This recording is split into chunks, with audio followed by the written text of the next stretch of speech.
Universidad de Costa Rica, Red, protegiendo a través de la educación. Refuerzo de matemáticas, noveno año.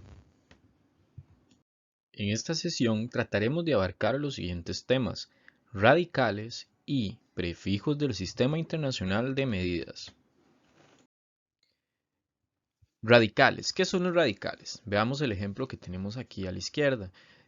Se representan con un valor índice, que es el valor de n, un valor que es el radicando, que es lo que está dentro de la raíz, y el resultado, que se conoce como la raíz.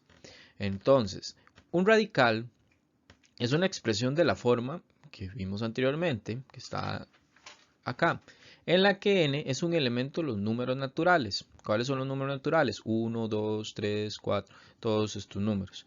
Y a un elemento de los números reales, o sea, los números que además de que son naturales, tienen que ser positivos. Además, si n es par, entonces a no puede ser negativo. Por lo tanto, también se incluyen números negativos, además de los positivos que hablamos anteriormente, pero cuando el valor de n no es par. Un ejemplo es que tenemos cuando 2 es par, es la raíz de 64, que nos da 8. Mientras que menos 64, ya esto no es un elemento de los números reales. Esto es conocido como números imaginarios, que se verán más adelante. Entonces, cuando tenemos un 3 que es impar, aquí está este caso, ahí sí podemos tener en el radicando un número negativo, que de hecho la raíz cúbica de menos 8 sería menos 2.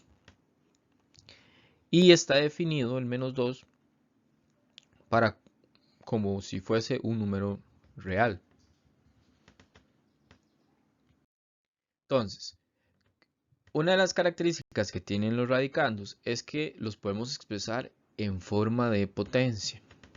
Para el caso que tenemos acá, decimos que n sería la raíz, si n es 2, una raíz cuadrada, si es 3, una raíz cúbica. Y el radicando elevado a otro número. Esto, para poder expresarlo como un número con potencia, lo expresamos de la siguiente manera. Un ejemplo es la raíz cuadrada de 4, que esto expresado en potencia, sabemos que el valor de n en este caso es 2, y el valor que eleva al 4 es un 1. Por lo tanto, esto es igual a 4 a la 1 medio.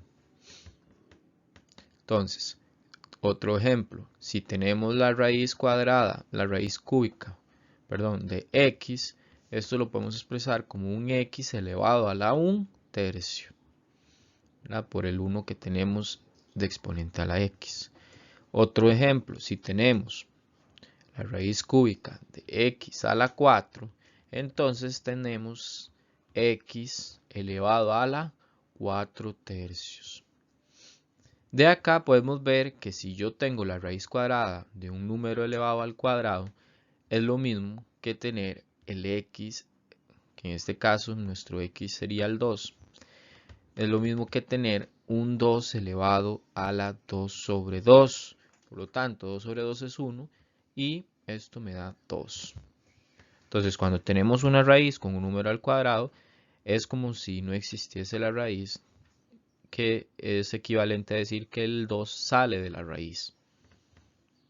Casos como ese último serían: raíz de 2 a la 2 es igual a 2, raíz de 4 a la 2 es igual a 4, la raíz de 5 a la 3, y hablando de la raíz cúbica, sería 5, la raíz séptima de 7 a la 7 sería 7, y así sucesivamente. Otra característica: si utilizamos la notación de exponente fraccionario y la propiedad de las fracciones, que dice que si se multiplica numerador y denominador por un mismo número, la fracción es equivalente, obtenemos lo siguiente. Si vemos acá, la fracción m sobre n es equivalente a km sobre kn. Eso lo podemos ver en forma de fracción de la siguiente manera. Los valores de k se cancelan y me quedaría solo m sobre n. Igual para este otro ejemplo, nk sobre mk es lo mismo que tener n sobre m, porque los valores de k se cancelan. Entonces, si yo tengo un tercio elevado a la 1 sobre 3, es equivalente a decir un tercio elevado a la x sobre 3x, que es lo mismo que la raíz cúbica de 3, de un tercio, perdón. Si se multiplican o divide el índice y el exponente o exponentes del radicando por un mismo número natural, se obtiene otro radical equivalente, lo que hicimos en este caso. Otra característica es que nosotros podemos introducir factores dentro del radical. Un ejemplo de esto es, si yo tengo un 2, tengo la raíz cuadrada de 4, yo puedo meter este 2 dentro del radical. ¿Cómo lo hago? Pues lo meto elevado a la potencia que sea equivalente con la que tiene la raíz. Entonces, si es un 2, lo metemos adentro como, multiplicando el 4, como un 2 a la 2. Vean que, como habíamos dicho antes, la raíz de 2 a la 2 es igual a 2. Entonces, este 2 a la 2 puede salir de la raíz y me quedaría lo mismo que tengo al inicio. Entonces, veámoslo acá, ya en forma de ecuación. Si yo quiero meter este a dentro del radicando, lo meto elevando al índice n, que es el índice n de la raíz. Entonces, ejemplos. 2 raíz de 3. Podemos ver que 2 raíz de 3 metían el 2 dentro con un 2 elevando por tener una raíz cuadrada. Si yo hubiese tenido una raíz cúbica, entonces el 2 adentro debería de entrar como 2 a la 3 por 3. Si hubiera sido una raíz quinta, ese 2 tenía que haber entrado como un 2 a la 5 por 3. Otra característica. Solamente pueden sumarse o restarse dos radicales cuando son radicales semejantes. Es decir, si son radicales con el mismo índice, igual e igual radicando. Entonces, para sumas radicales con el mismo índice e igual radicando, se suman los coeficientes de los radicales. Aquí tenemos el caso. Viéndolo con números sería que yo tuviese 2 raíz cuadrada de 2, más 3 raíz cuadrada de 2, más 5 raíz cuadrada de 2. Entonces, ¿cómo sumamos esto? Como dice en el texto, agrupamos todos los índices sumándose, el 2, el 3 y el 5. Todos multiplicados por la raíz de 2. Entonces 2 más 3 más 5 serían 10 raíz de 2. Este caso, porque todas estas raíces son iguales, por lo cual podemos sumarlas de esa manera, tal como se muestra acá en esta ecuación. Si hubiésemos tenido 2 raíz cúbica de 2 más 2 raíz de 2, no podemos sumarlo de esa manera porque esta raíz tiene un índice distinto a la de esta raíz. Por lo tanto, no podríamos. Habría que tratar de transformar todas las raíces a un mismo índice para poder hacer la suma como se presenta en esta identidad. Ejemplos de ejercicios de suma y resta de radicales. Tenemos un ejemplo, dos ejemplos y otros dos más sin resolver. Para nuestro caso, resolveremos este que tenemos acá, con la idea de que ustedes puedan resolver los otros. En este segundo tenemos la raíz de 24 menos 5 raíz de 6 más la raíz de 486. La idea acá es poder hacer que los números dentro de la raíz sean similares para poder así sumar esas raíces. Entonces, para el caso de la raíz de 24, nosotros podemos ver que la raíz de 24 podemos representarla de la siguiente manera. Los factores del 24 como 6 por 4 para poder tener un 6 que sea similar al 6 de esta otra raíz. Que esto es lo mismo que representarlo como 6 por 2 a la 2. Como el 2 a la 2, el 2 tiene un índice 2 y la raíz es cuadrada, lo podemos sacar de la raíz y me quedaría 2 raíz de 6. Entonces ya tenemos la primera raíz. Que esta primera raíz sí la podemos sumar con la segunda. Más, ahora vamos con 486. Raíz de 486. Podemos ver que el 486, si nosotros lo dividimos entre 6, nos da 81. Entonces, podemos hacer los factores siguientes. 81 por 6. ¿Esto para qué? Para tratar de que nos quede este 6 de este lado. Ahora, representando ese 81 de forma diferente, podemos ver que el 81 es equivalente a 9 a la 2, porque 9 por 9 es 81, por 6. Como el 9 está elevado a la 2, lo podemos sacar de la raíz y me queda 9 raíz de 6. Entonces nuestra raíz sería 9 raíz de 6. Ahora sí podemos hacer la operación. Agrupamos los números que multiplican a cada raíz,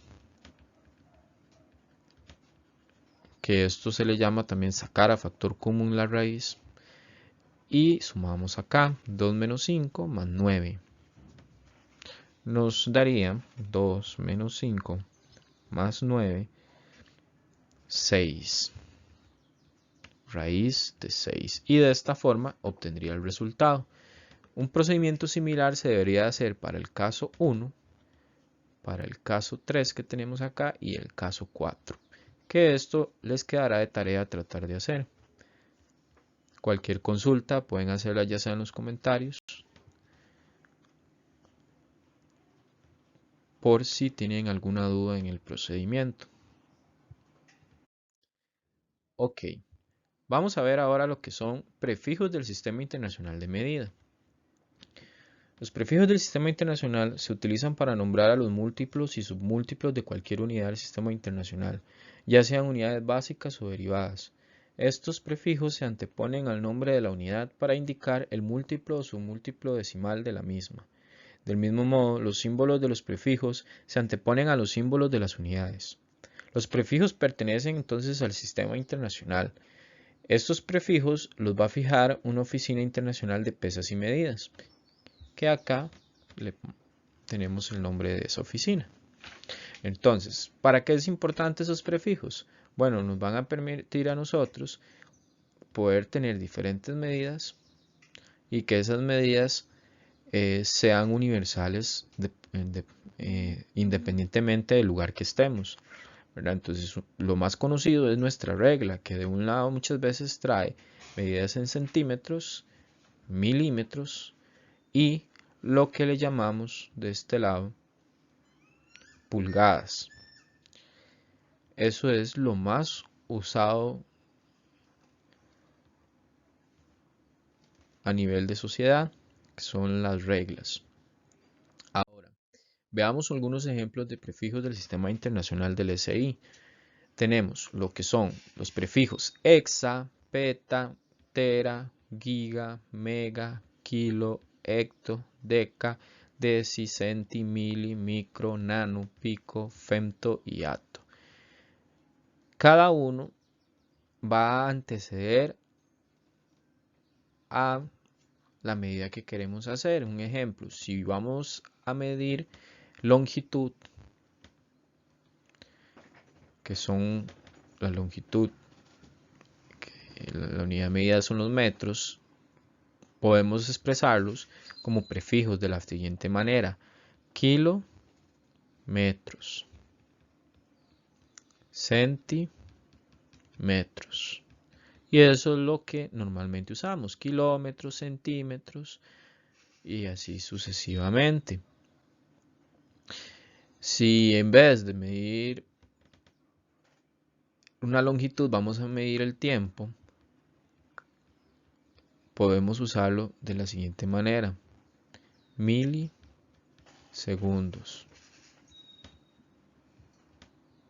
kilosegundos, nanosegundos. Igual para un volumen, el prefijo se pondría como hectolitros, ya sea, qué sé yo, nanolitros y así sucesivamente. Tenemos que tener en cuenta que cada uno de esos prefijos lo que representa es un factor de potencia en base 10, donde tenemos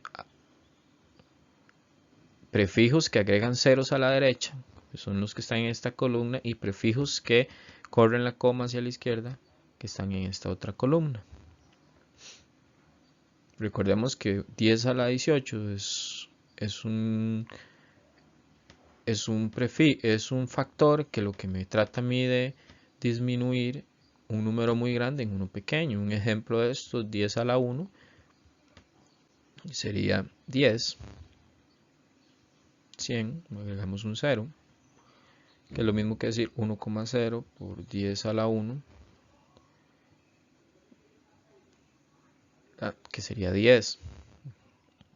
1,0 por 10 a la 2, que serían 100, sería un 1 con dos ceros. 1,0 por 10 a la 3, que sería un 1 con 3 ceros. Y así sucesivamente. Entonces estos números: 10 a la 18 sería un 1 con 18 ceros. 10 a la 15, un número con 15 ceros. Aquí tenemos algunos múltiplos con su equivalente. Entonces, si vamos a los casos que habíamos hecho anteriormente: el 10 a la 1, un 1 con un 0, el 10 a la 2, un 1 con dos ceros. Y para los negativos, como el caso de 10 a la menos 6, que es el micro, que han escuchado: micrómetros, microsegundos, que se representa con este símbolo de letra griega, sería correr la coma 6 veces. Tenemos acá 1, 2, 3, 4, 5 y 6. Igual 10 a la 9 sería correr la coma 9 veces. 1, 2, 3, 4, 5, 6, 7, 8 y 9. Aquí tenemos tres medidas que son longitud, tiempo y masa, que son las que normalmente se utilizan, las más comunes. Vean que tenemos cosas muy pequeñas y cosas muy grandes. Esto es 10 a la 26, que más o menos es el radio del universo conocido. 10 a la 26. Cambio, cosas muy pequeñas como 10 a la menos 14, que sería el diámetro de un núcleo atómico. Y cosas intermedias como un metro, que más o menos es el por donde anda un hombre, un humano. 10 a la 6, donde anda el radio de la Tierra, ¿verdad? El radio de la Vía Láctea, aquí está, que anda como entre 10 a la 20 y 10 a la 22. Entonces vean que esta forma de representar números muy grandes o números muy pequeños es muy útil para no estar poniendo muchos ceros o muy pocos ceros. En el tiempo tenemos distintas medidas también. La edad del universo, vean que es como 10 a la 16. El tiempo en que la luz cruzó un protón: 10 a la menos 24, un tiempo muy pequeño. y intermedio más o menos 1 segundo, que es la duración de un latido cardíaco. Entonces vea que aquí estamos hablando en términos de segundos, en la primera estábamos hablando en términos de metros, y en la masa vamos a hablar en términos de kilogramos, que se representa con kg. Entonces, 1 kilogramo, por ahí más o menos, vean que está la hormiga, un poquito más, 10 a la 2, que es entre 1 kilogramo y 100 kilogramos, está el hombre. El universo en sí, tenemos más de 10 a la 50 kilogramos, la Vía Láctea 10 a la 42 kilogramos y un electrón 10 a la menos 30 más o menos kilogramos. Algo muy pequeño en medida de masa. Entonces, tenemos diferentes magnitudes a la cual le podemos usar los prefijos, que son la longitud, la masa, el tiempo, el área, el volumen, la velocidad, la aceleración, la fuerza, el trabajo y la presión. Vemos magnitudes como longitud, masa y tiempo, que son medidas que solo tienen una unidad, que son elementales. En el caso que mezclemos unidades de estas, les podemos llamar compuestas, y son las otras que se representan en la tabla, como el área, que está compuesta por 2 unidades de longitud, podemos representar algún metro al cuadrado, centímetro al cuadrado, el volumen, que está representado por 3 unidades de longitud, metros cúbicos, la velocidad, que está representado por una de longitud y una de tiempo, que es metros sobre segundo, la aceleración, que se representa por una de longitud y 2 de tiempo, metros por segundo al cuadrado, la fuerza, que está representada por una unidad de kilogramos multiplicado por una de velocidad, el trabajo y la energía, que la energía la representamos en joules, que normalmente el joules es una unidad compuesta que son newtons por metro. Y recordemos que newtons son kilogramos por metro sobre segundo. Entonces hay varias unidades ahí metidas. Y la presión, que son en pascales, que la presión es una unidad de fuerza entre una unidad de área. Entonces tenemos nuevamente una unidad compuesta.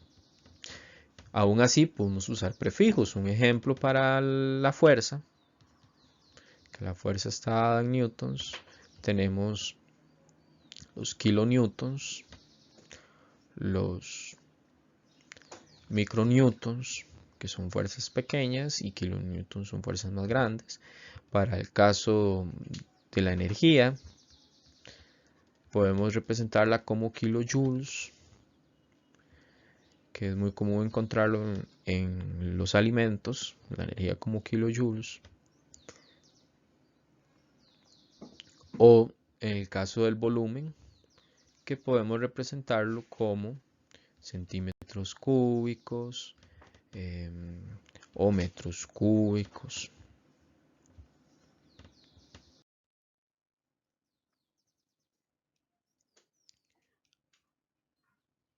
Entonces, con esto daríamos terminados por esta presentación.